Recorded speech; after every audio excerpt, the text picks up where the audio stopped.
victimizing a hopeless girl. We blame the government for things. Yes, 10 years ago, because this story has not left my head, that are not going right. But are we as human beings, as we as individuals doing our part? Hey guys, and welcome back to my channel. So in today's video, I'm going to be bringing you a story all the way from 10 years ago. Yes, 10 years ago, because this story has not left my head. Have you heard those words that life is not fair? This is what I experienced firsthand, like literally. And I'm going to be sharing with you this story, so grab yourself some snack and let us get into this story.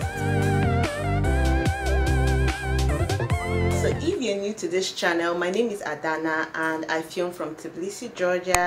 I film about intentional living, so if you love some great interesting conversations, I'm your plug. I'm also a medical student, so I film about and I talk about the student life, anything related to student life and student living. And if you're a medical student, even better. I also film about lifestyle, a little bit of lifestyle, so I show more of things that I'm interested in, and anything as well that you're interested in that you also want to see from me. So if you're interested in subscribing, please subscribe. I would love for you to subscribe. Actually, we're on our way to 500 subscribers by the end of this month of June, and I would really love it for you to support me. I also have other amazing content that you can check out. I'll leave out the link up here in the cards and also in the description box for you to check them out. Let us dive right into this video. So yeah, the story today is about how my experience, my JAMB experience. So JAMB, if you're not in Nigerian, is a unified exam that every high school leaver writes in order to get into university, into the higher institution. So this exam, let me talk about how I even prepared for it, because then you might also feel my pain. Because when I was about writing this exam, I felt like I didn't even know anything. That was how terrified I was for writing this exam. And I know how hard I worked. Like, I had to go and tell that I had when I came back during the holidays to preparing for this exam. I told him that, please, that this general tutorial that you're doing, I don't think I need it. I think I need a personal tutorial because I don't know anything. So I was like, okay, in what course? I was like, physics especially, or physics and chemistry especially, that I didn't know anything. So it was like, okay, which area should we consider? I told him everything, and the guy was like, what is wrong with you? You just have like 6 months to the exam and you don't know anything. Are we supposed to do magic for you or something? And so he was like, okay, he's going to try his best and all of that. So this was how terrified I was. I started reading for these exams. I put in my best.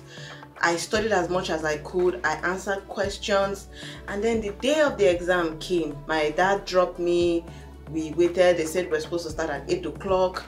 8 o'clock, we had not even seen the people that were even going to be organizing the exams. We're there till like almost 2 o'clock, almost 2 p.m. An exam that was supposed to start by 8 a.m. At 1 p.m. we had not even started. At the point where I had to help my life, I had to take one of the books that I had with me. Obviously, I came with a lot of books. I sat down on one of them and just called like these vendors that sell stuff on the road. So cut the long story short, time for exam, right? While we were about entering, someone was going around asking people not to pay. That if anybody asks you to pay for seats, tell them no. You don't have to pay for any seats. The seats are free. The whatever money you were supposed to pay came together in the package of your registration, your JAMB registration fee, which everyone had actually paid for. And in my mind, I was like, okay, I wasn't expecting anyone to still come and ask us for seat money. And to be honest with you, I don't even think I had up to the amount they were even asking for. And at the point where we were entering, I think there were like 2 or 3 women, or 2 women and a man, I don't know, but all I know is that there was a woman there, and that woman is the person I'm about to talk about right now. So we were entering into the hall. We entered into the hall, and the place where I stayed was like a small room. I think it was just like a small classroom, and I don't think we were even up to 20, and in the long pew there were like we sat like 2 or 3 in a pew, and we all entered into the exam hall. We sat down, and all of a sudden, after things had calmed down and the exam was about to start, they hadn't shared the papers yet. This woman and her other invigilators started going around and they were collecting money. They said, and the way they put it was that it wasn't compulsory. I'm like, it's not compulsory, so why are you asking for it? Besides, someone came into the hall and specifically said, do not pay anybody any amount of money for any chair. These seats are free. So I don't even understand what we're paying for a chair for. Like, did they import the chairs before the exam? Like, this is an already existing institution with classroom that had chairs. So who are we paying the chair money to? Are we paying it to the VC, or are we paying it to the administration of the school? Or are we paying it to the invigilators, which I'm sure they were not the ones that brought the chair? So when the lady asked me, I think everyone paid. But when the lady asked me, I told her that please, that I don't have the money, that I just had 500 naira and I had used some money to eat, and the rest of the money I was going to use to transport myself back home. And the lady said okay, and I thought that was where everything ended. The papers came, they shared the papers. I was sitting at the back seat with 2 other people, a lady and a guy. They shared these papers to everybody. My heart was beating. I was just trying to remember everything that I had read, and my whole life just flashed before me. I'm writing an exam, I'm writing a JAMB, and I'm aiming to go in for medicine, and you need a high score, the competition and everything, you know, expectations from parents, families, and all of those things. So it was just so overwhelming at that point. All I could do was just stare into space and just pray to God. And then these papers came in and it was time to start. So when they told us to start, English I think was the first thing that I went to do, so that I would take my time and read the comprehension without rush, because the exam is supposed to be for 4 hours. So I guess 1 hour for each block, for each course. So you have 4 courses, 1 hour for each. My courses were English, maths, biology, and I think chemistry or physics. I can't remember which one I picked at the end of the day. And I started with English. I read through the comprehensions, the first and second comprehensions, tried to answer, and then I think I left after I answered that major part. I left English and then I went to biology, which was my best subject at that time. Okay, apart from math, English was my biology was my best, and so I finished biology, and I didn't notice that the people that were beside me, they were not doing anything, nothing. And in my mind, I was like, are you guys not going to, are you not writing? As in, that's what I was thinking in my mind. I was even scared to talk to them or to ask them anything, because from where I come from, my school, there is no form of exam malpractice of any sort. Like, I had never experienced any sort of malpractice. I tell people and they don't believe me.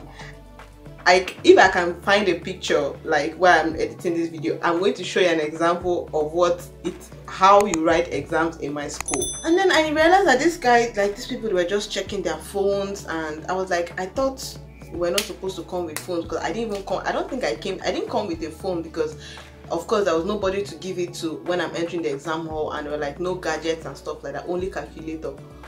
So I was like, how did he come in with a phone? I was so scared for my life, because I was like, before they implicate all of us and put us in the same thing, I beg you should just hold this phone to himself and all of those things. And then I kept on writing 1 hour into the exam. These guys had not written anything.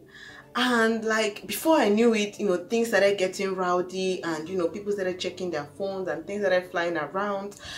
And the invigilators were there. In my mind, I was like, maybe they're not noticing what is going on around. I didn't even care. At that point, I didn't even care. My head was just focused on my book. 1 hour had gone. I'd finished my biology. I jumped to my math. I started doing physics, was the last. I jumped to my math, started doing a bit of that. So that was like, let me say, 1.5 hours into the exam because I finished biology so fast. And all of a sudden, the questions, or umbo, as they call it umbo, questions or answers from the questions had come out. And people were using their phones, and before I knew it, these people were just shading. And in like 30 minutes, let's say max 2 hours into the exam, these people started submitting. And people started standing up. I started panicking. My heart was just beating out of my chest. I was like, what is going on? What is going on? So in my mind, I knew I was checking the time. So I was like, okay, I still have 2 hours. Let me just, continue. I'm at par, like I'm on the right track. I still had like 2 hours to go back to my English and do the host of other questions. I still need to finish my math, and then I need to start my physics. So when I saw that people were going out, I had to leave that was when I became confused. I started jumping from English to physics and all of those things. And before I knew it, this woman behind me came and started telling me that I should hurry up, that time is almost up. I was like, ma, please, that we started at this time and I still have like 1 hour 30 minutes left, or 2 hours left. She told me, but can't I see that people are going out? Can't I see that people have finished the exam? Can't I look outside and see that people are leaving the exam hall? That I should hurry up and finish, that I have like 30 minutes left or 15 minutes. God, I started crying. I was like, ma, that was when it dawned on me that money was my gateway to writing this exam. And my whole life just flashed before me. I was like, God, are you going to allow me to fail this exam that I prepared and worked so hard for? And this woman is an elderly woman to start with. This woman should be over 50. And she saw the tears in my eyes. Like, it's not difficult, that know me know it's not difficult for me to start crying, especially in things like this. Tears were dropping like into my papers, and I was begging this woman that please, that I just need time. Then imagine being in that state of hopelessness. Imagine being in that state of where you're pressured and you still have to read your questions correctly and answer. That was where I was, and this woman didn't have any kind of empathy for me. And I had to soak it all up and tell myself, no, instead of begging this woman, just bend down and see what you can do. Just go and answer as much questions as you can. What I did, I finished up my English, went to my math, finished my math, and then faced my physics. And any question I look at and I know that I need to think to answer, I just skip it. Any question I look at and I be like, am I sure? I just skip it. Anyone I look at, I know that, okay, I know how to solve it, I answer it and I just keep going. So at that point, the woman was already pressurizing me. Submit your paper, you have 15 minutes more, you have 5 minutes more, and I still had like 1 hour, a whole hour to go. At that point, in my mind, I started cursing her generation. I cursed her life, I cursed her generation, I cursed her future generation. I cursed the day I set my eyes on that woman, and I was like, it will never be well with you. What you have done to me, your entire generation are going to suffer for it. How can you see a helpless little girl trying to make it on her own, trying to write an exam by herself, and look at these other grown adults? Like, I was almost the tiniest there in the hall. Look at these other people. You couldn't even say, oh, look at this girl, let me give her even as much time as she needs. Even if she exceeds the 4 hours, I'm going to let her do her thing. But yeah, this woman was the one antagonizing me. And then I left that exam hall that day. She took my papers at the end of the day. She took my papers, and I don't know, the truth is that I don't know how many questions I was able to answer.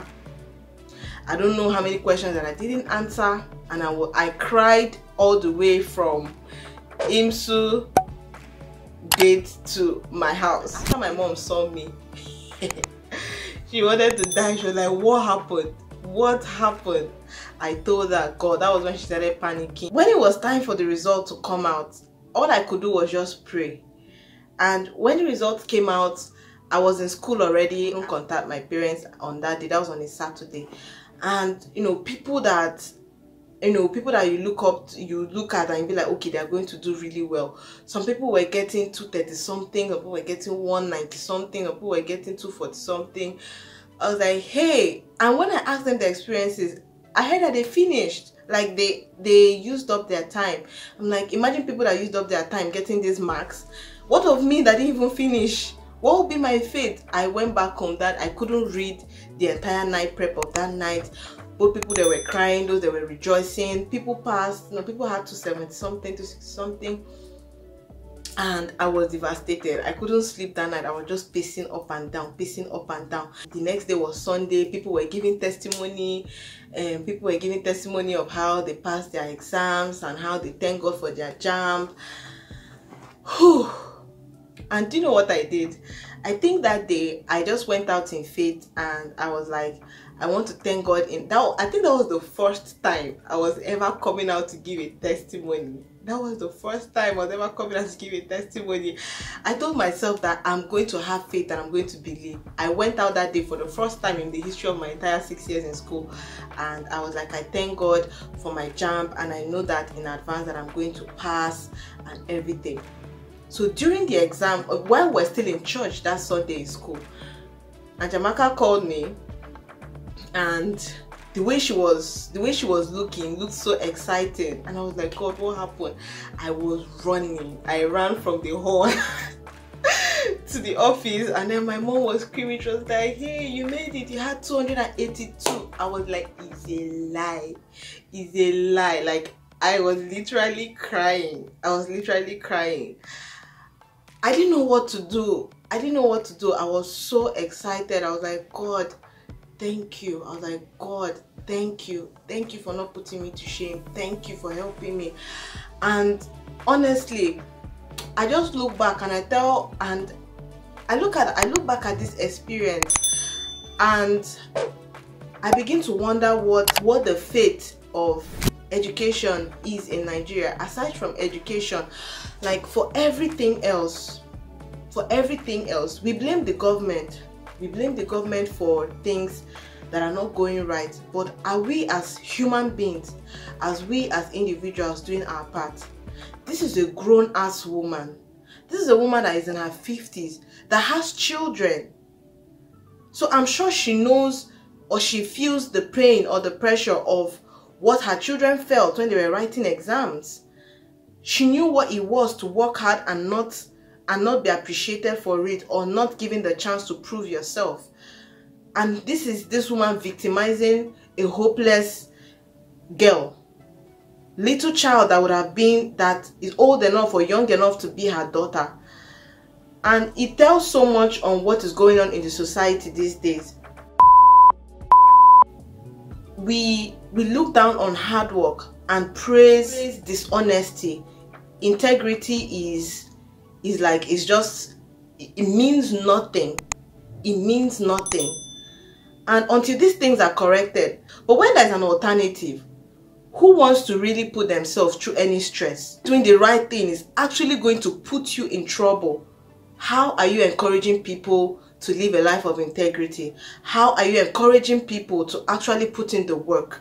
And this thing has spiraled, and it has grown into a larger scale of what is going on now. Yahoo, as they call it, which is just giving it some kind of funky, nice name. This is fraud. This is fraud. And we've so normalized it that now when you're even talking against people that are into all these things, people start telling you that you're a hater. And I'm like, are you even in your right mind? So this was my experience, and it's really sad knowing that hard work really does not pay, especially in Nigeria. But what I know is that for those that have taken a stand to do the right thing, they shouldn't be punished for it. And we should all try to do better. We should all try to do better at the end of the day. We should all try to do better, like every single one of us, regardless of what it is, no matter how small we think that impact might be. All of these things will come together, and the ripple effect would be much. the tiny little drops we put can all form an ocean, and things will get better at the end of the day. This was my experience, like this was my real life experience, and I'm like, wow.